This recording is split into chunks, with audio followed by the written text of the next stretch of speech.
নমস্কার দর্শক বন্ধু, আমি জ্যোতিষ সম্রাট শ্রী শক্তি আমার গুরুদেবকে প্রণাম জানিয়ে পিতামাতাকে প্রণাম জানিয়ে আজকে আমি বলবো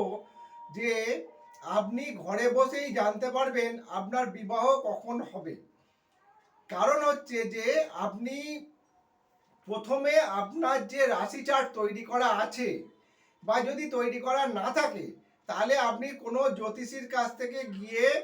আপনার জন্ম সাল তারিখ সময় দিয়ে একটা রাশিচক্র তৈরি করুন এবং বিংশোত্তরীয় মতে দশা অন্তর্দশা প্রত্যন্ত দশা কি চলছে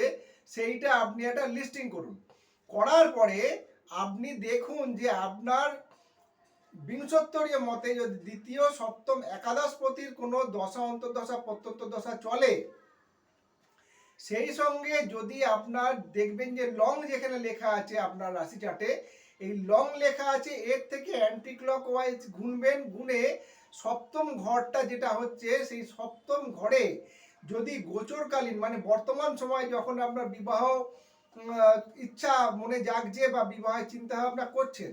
আপনার রাশিচক্রে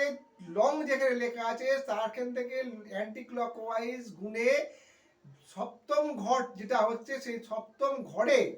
যদি বৃহস্পতির অবস্থান হয় বা চং যেখানে লেখা আছে মানে চন্দ্র যেখানে আছে চন্দ্র থেকে আবার আপনি ওইভাবেই অ্যান্টি ক্লক ওয়াইজ সপ্তম ঘরটা দেখবেন। সপ্তম ঘরে যদি বৃহস্পতি বসে থাকে বা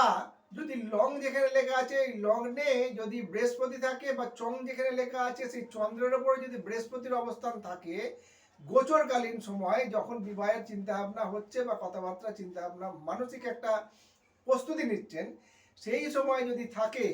এবং বিংশোত্তরীয় মত অনুযায়ী যদি দেখা যায় যে দ্বিতীয় সপ্তম এবং একাদশপতির কোনো দশা অন্তর্দশা প্রত্যন্ত দশা কোনো দিক দিয়েও যদি চলে, তাহলে কিন্তু আপনার ওই বছরে বিবাহ হবে। ভালো করে বুঝুন, যে বছরে আপনার লং যেখানে লেখা আছে সেই লগ্নে বা চং যেখানে লেখা আছে ওইখানে যদি বৃহস্পতির অবস্থান হয় বা চং বা লগ্নের সপ্তম স্থানে যদি বৃহস্পতির অবস্থান হয়, তাহলে আপনার কিন্তু বিংশোত্তরীয় দশান্তর্দশা প্রত্যন্তদশা মত অনুযায়ী যদি দেখা যায় যে আপনার দ্বিতীয় সপ্তম একাদশের কোনো দশান্তর্দশা চলে, অনেক সময় চলে না তাও কিন্তু দেখা যায় যখন বৃহস্পতির যখন গোচরকালীন অবস্থানে অবস্থান করে তখন কিন্তু বিবাহ স্থির হয়, বিবাহের কথাবার্তা হয়, বিবাহ হয়। এবারে যদি দেখা যায় যে আপনার রাশি চার্টে লগ্ন এবং চন্দ্রের সপ্তমে গোচরকালীন অবস্থানে বৃহস্পতির অবস্থান করে আছে, তবুও আপনার বিবাহ হচ্ছে না, সেক্ষেত্রে গিয়ে দেখতে হবে যে আপনার রাশি চার্টে সপ্তম যেখান থেকে বিবাহপতি সপ্তমপতি জন্ম ন্যাটাল চার্ট জন্ম চার্টে কোন ঘরে গিয়ে বসে আছে। যদি দেখা যায় ষষ্ঠ অষ্টম এবং দ্বাদশ ঘরে গিয়ে আপনার এই সপ্তমপতির অবস্থান হয়, তাহলে আপনার বিবাহের ক্ষেত্রে অনেক রকমের ঝামেলা হবে। বা এই লগ্ন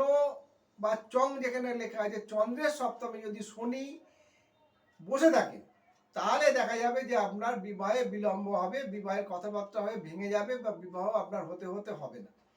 কাজে এটা আপনি নিজে থেকে বুঝতে পারবেন। তাহলে আপনি যখন নিজে থেকে এটা অনুমান করতে পারবেন,